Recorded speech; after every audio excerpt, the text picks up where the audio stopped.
Halo anak-anak, kita jumpa lagi dalam video pembelajaran kita hari ini.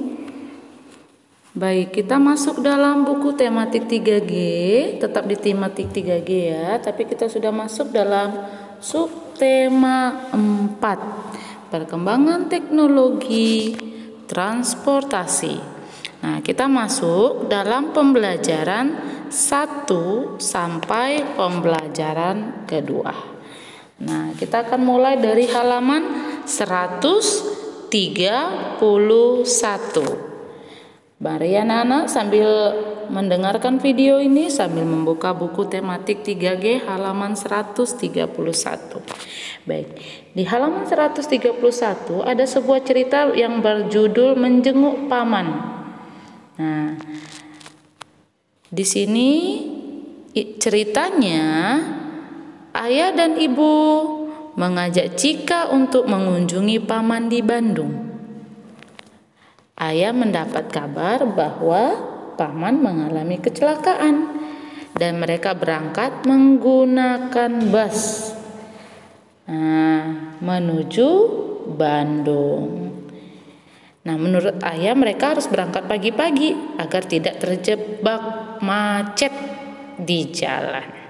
Kenapa? Karena pada akhir pekan biasanya perjalanan ke Bandung selalu padat dengan penggunaan kendaraan yang ingin berwisata. Nah, jika melihat banyak orang yang melakukan berbagai aktivitas, ada yang mencari bus, ada kondektur bus yang meneriaki tujuan bus, ada pedagang asongan yang sibuk menawarkan barang dagangannya. Nah, setelah mendapatkan bus yang diinginkan, ayah, ibu, dan Cika segera menaiki bus itu.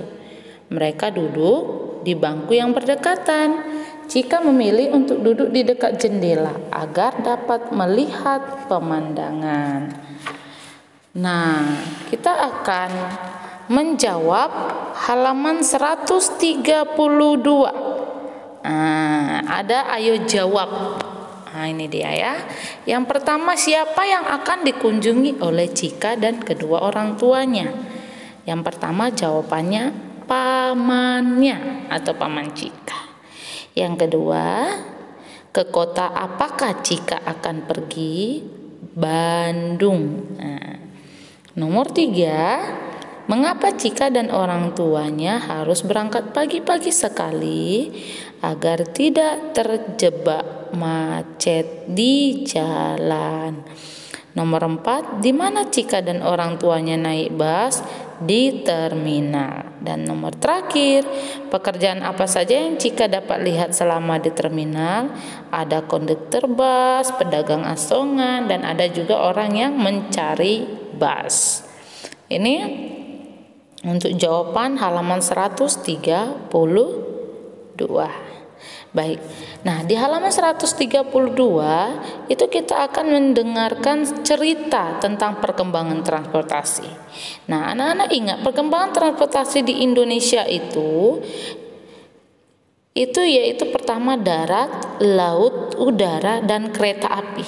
Jadi bukan hanya di Indonesia juga, di beberapa negara pun kayak gitu sepertinya ya. Nah, tetapi kita mau lihat yang pertama yang mau kita pelajarin itu adalah transportasi darat. Nah, karena di halaman 132 ada cerita yang bertema perkembangan transportasi di darat. Nah, ini dia ya. Nah, coba lihat, perhatikan gambar-gambar ini. Ini adalah alat-alat transportasi yang anak-anak bisa gunakan ketika ada di darat. Nah, tapi Miss nggak tahu yang mana yang sudah dinaikin, yang mana yang belum. Nah, ini dia ya. Oke, nah kita masuk ke halaman 132. Dalam sejarah manusia, perjalanan jauh telah dilakukan sejak zaman purba. Nah, pada waktu itu manusia purba melakukan perjalanan dengan berjalan kaki. Jadi perkembangan transportasi di darat itu yang pertama yaitu pada zaman purba melakukan perjalanan dengan berjalan kaki. Setelah mampu menjinakkan hewan liar, maka transportasi manusia semakin mudah dengan menunggangi kuda, sapi, atau unta. Jadi yang kedua, setelah dapat menjinakkan hewan liar, maka transportasi manusia itu berubah berubah menunggangi kuda, sapi dan unta. Ini dia ya.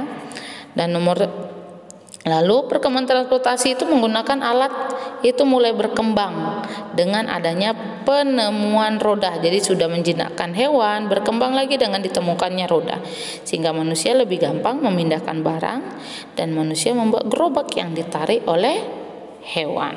Nah, itu dia ya. Jadi manfaat roda itu sangat memudahkan manusia. Nah, setelah ditemukannya roda, berkembang pesat lagi alat teknologi transportasi ini. Setelah dibangunnya jalan-jalan. Nah, dengan adanya jalan, perkembangan teknologi transportasi memasuki babak baru dengan ditemukannya sepeda.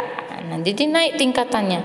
Setelah ditemukan roda, ada gerobak yang ditarik hewan, lalu ke sepeda. Nah, jadi beraneka jenis sepeda pun menjadi populer kala itu. Banyak jenis-jenis sepeda. Nah, sepeda pertama yang terbuat dari kayu dan dijalankan dengan kaki, itu sepeda yang pertama kali. Nah, alat transportasi bermesin mulai bermunculan setelah ditemukannya mesin uap. Nah, ini ya, ditemukannya mesin uap. Nah, mesin uap ini memiliki kekuatan yang cukup untuk menarik serangkaian gerbong besi yang kita kenal sebagai kereta. Kemudian setelah dimunculnya mesin uap ini atau kereta, nah ditemukan alat transportasi bermesin yaitu mesin uap. Nah, jadi tadi ditemukan sepeda beroda 4 dulu ya, sepeda beroda 4 yang terbuat dari kayu yang diberi mesin, lalu mesin uap, itulah yang kereta. Nah, kemudian setelah itu mobil beroda 3. Nah, ditemukan lagi mobil beroda 3. Jadi semakin berkembang dengan mesin uap menjadi mobil pertama yang diciptakan. Setelah ada mobil, maka perkembangan teknologi transportasi terus mengalami penyempurnaan sampai sekarang. Nah, jadi memang penyempurnaan atau dalam perkembangan transportasi di darat itu bisa dilihat dari zaman purbanya mereka berjalan kaki sampai kendaraan yang sekarang yang wah canggih-canggih ya anak-anak ya. Baik, kita akan masuk dalam halaman 133. Ayo menulis. Paragraf ada 4 paragraf di situ yang anak-anak bisa lihat di halaman 132 sampai 133 dalam cerita perkembangan transportasi di darat. Paragraf yang pertama ini dia. Nah ya, jadi bisa lihat dalam video ini ya. Kedua ini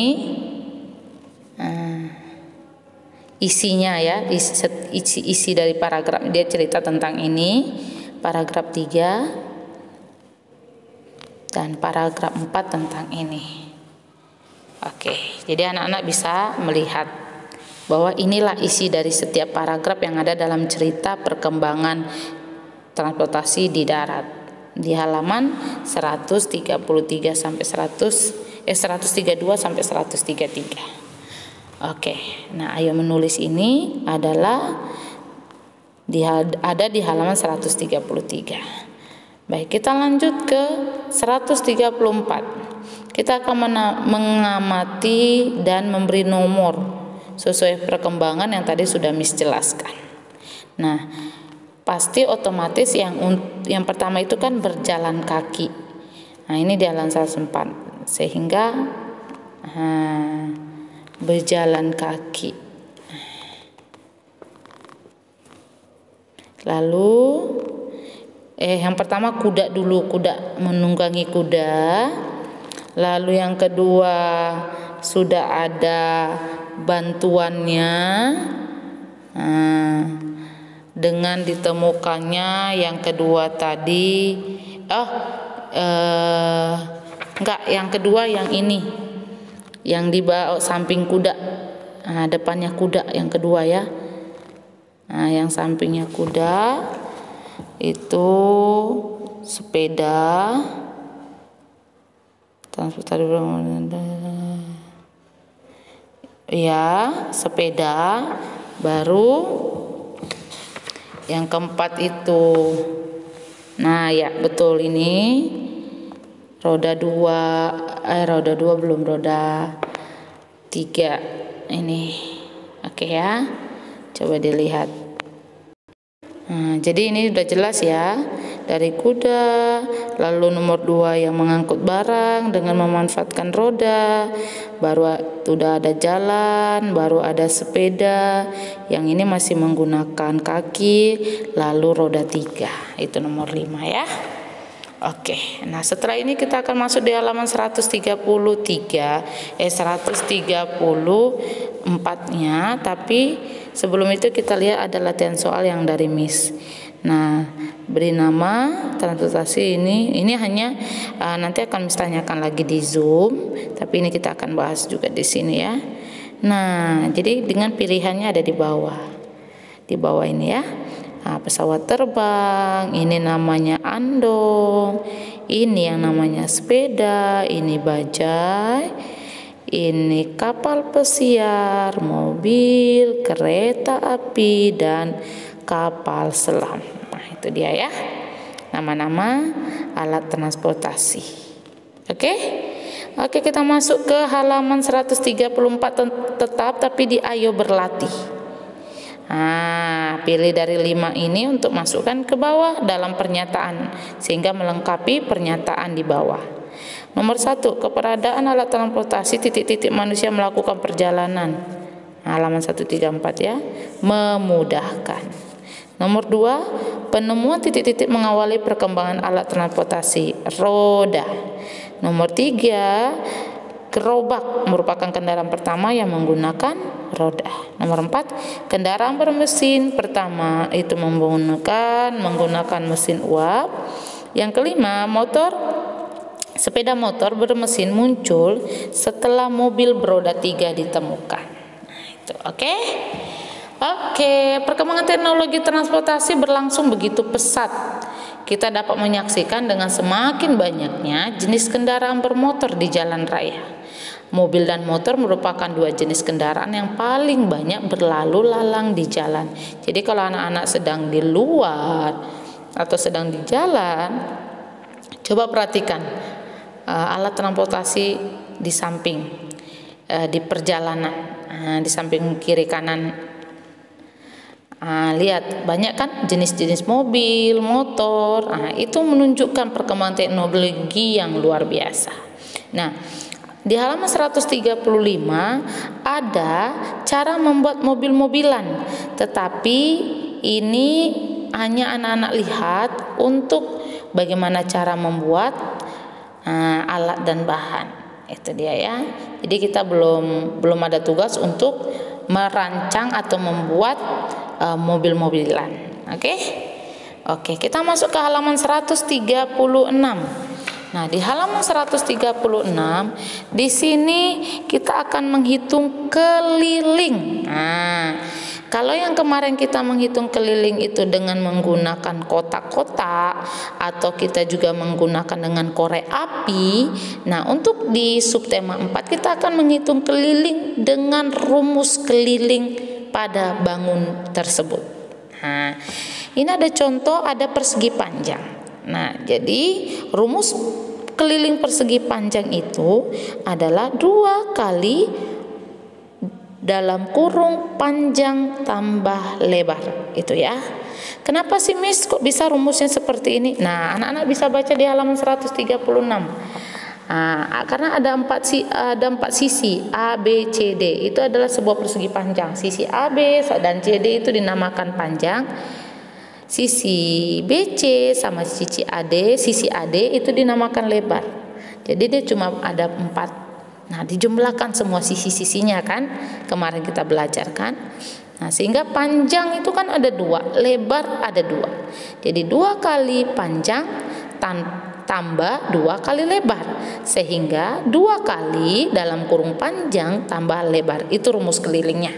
Dapatnya dari mana ya? Oke. Nah, di halaman 136. Baik, kita akan masuk ke halaman 137. Nah, jadi kalau anak-anak di 136 itu juga sudah ada contoh sebenarnya bagaimana cara menghitung keliling persegi panjang. Jadi, anak-anak ingat, waktu di halaman 137 di ayo lakukan, ingat rumus keliling persegi panjang dulu, jangan lupa. Apa rumusnya? K itu artinya keliling ya.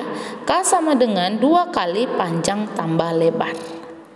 Nah, itu atau dengan singkatan panjang itu P ditambah lebar tuh tapi L kecil ya.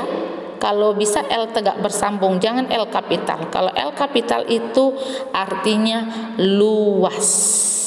Oke, atau L kecil atau L tegak bersambung. Oke, untuk nomor 1.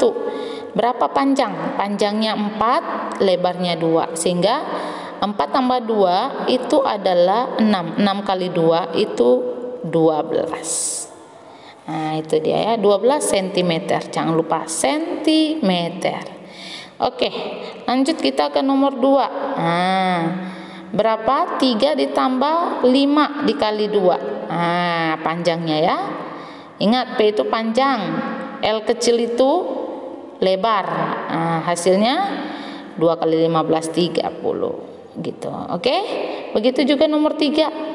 Panjangnya 5, lebarnya 4. 5 tambah 4, 9. 9 kali 2 itu 18. 4 tambah 5, 9. 9 kali 2, 18 ya nak ya. Yang ini salah ya, nomor 3 di videonya yang salah ya. 5 tambah 4, 9. 9 kali 2, 18. Oke, nomor 3 ya, 18. Nomor 4. Panjangnya 3, lebar 1. 3 tambah 1, 4. 4 kali 2, 8. Oke. Nah, nomor 5. Panjangnya 8, lebarnya 3. 8 tambah 3, 11 kali 2 jadi 22. Oke, dan yang terakhir panjang 69 tambah lebar 11 sama dengan 80 kali 2, 160. Ini ya untuk bagian A. Ayo lakukan. Oke, bagian B. Hitunglah kelilingnya. Nah, di sini sudah sama, panjang lebar, cuma ditarik keliling. Sama rumusnya ya, jangan lupa. Tetap di halaman 137, rumus tidak berubah. Kalau rumus keliling persegi panjang tetap 2 kali panjang kali lebar. Kita tinggal masukkan angka aja di sini ya. Oke, nomor 1. 4 tambah 8, 12 kali 2, 24. Nomor 2. 6 tambah 8, 14 kali 2. Oke, nomor 3. 3 tambah 5, 8 kali 2. 3 tambah 5, 8. 8 dikali 2, 16. Jangan, nomor 3 itu salah ya di sini ya. 16. Oke, bukan 30. Jadi nanti kalau ada yang jawab 30 berarti dia tidak mendengarkan suara video dari Miss. Oke? Nomor 4. 2 tambah 7, 14 tambah kali 2, 28. Dan nomor 5, 9 tambah 3, 18 dikali 2. 9 tambah 3, 12 kali 2, 24. Oke? Nah, jadi tadi nomor 3 kalau tidak mendengarkan video Miss berarti tadi salah ya jawabannya ya. Oke. Kita lanjut ke halaman 138. Nah, siapa yang pernah lihat ini? Apa ini namanya? Ya. Anak-anak bisa lihat di halaman 138 kita masuk dalam perkembangan kapal laut. Yang pertama kano. Nah, jadi saat mulai melakukan perjalanan jauh, manusia itu memikirkan bagaimana sih cara untuk menyeberangi lautan. Manusia ingin mengetahui tempat-tempat yang belum pernah dijelajahi. Oleh karena itu, berbekal keinginan dan pengetahuan yang sederhana, manusia mulai membuat perahu untuk mengarungi lautan. Nah, perahu pertama yang dibuat oleh manusia prasejarah adalah kano. Kano ini dikenal sebagai nenek moyang kapal laut loh, karena bentuk kano masih sangat sederhana. Manusia prasejarah menggunakan batang pohon untuk dibuat kano. Pemanfaatan kano masih terbatas untuk menyeberangi sungai atau danau. Nah, dan saat itu juga digunakan untuk menangkap ikan. Itu kano yang pertama ya. Yang kedua, semenjak masa prasejarah alat transportasi semakin berkembang. pada setiap budaya atau peradaban suatu bangsa terdapat keterangan tentang perahu. Nah, ini yang kedua, kita masuk ke peradaban bangsa Mesir. Perkembangan kapal lautnya ya. Baik. Nah, ini pada peradaban bangsa Mesir terdapat perahu Mesir yang dapat mengangkut hingga 20 penumpang. Wah, luar biasa kan? Baik, kita masuk yang ketiga. Ini dia yang ketiga. Perkembangan kapal laut yang ketiga yaitu galiun. Nah, galiun adalah nama perahu pada peradaban bangsa Romawi yang dapat berlayar dengan tenaga tambahan dari ratusan pendayung untuk meningkatkan kecepatan. Ini dia ya. Lalu kita next ke yang keempat. Perkembangan kapal laut yang keempat itu adalah Viking atau longship. Viking atau longship ini adalah perahu yang ada pada bangsa Viking. Biasanya memiliki hiasan-hiasan yang indah. Ini dia ya, hiasannya banyak. Nah, seiring dengan perkembangan teknologi, masa kejayaan kapal pun mulai berhenti dengan ditemukannya mesin uap. Ini dia mesin uap. Perkembangan kapal laut mesin uap. Generasi kapal uap menandakan berakhirnya zaman kapal layar. Kapal uap menggunakan tenaga uap dari ketel untuk menggerakkan baling-baling. Kecepatan kapal uap tentu mengalahkan kapal layar. Kemampuan daya angkutnya pun meningkat berkali lipat, sehingga banyak bisa dinaiki oleh orang-orang. Nah, itu kapal uap. Kita yang terakhir, memasuki abad ke-20 bermuncullah kapal. Wah, canggih ya kapalnya ya, mantap. Nah, kapal-kapal yang bermesin diesel dengan bahan bakar solar. Nah, perkembangan kapal laut yaitu kapal pesiar. Di samping itu mesin diesel lebih hemat bahan bakar dibandingkan mesin uap. Ini ya. Ya. Mesin diesel lebih hemat bahan bakar dan tenaga. Baik, kita masuk ke halaman 139. Ayo jawab. Bagaimana pemanfaatan kano saat pertama kali dimanfaatkan untuk menyeberangi sungai atau danau serta menangkap ikan? Nomor 2, sejak kapan alat transportasi air semakin berkembang? Sejak masa prasejarah. Nomor 3, dengan apakah perahu galium dapat berlayar selain dengan layar dengan atau dari ratusan pendayung?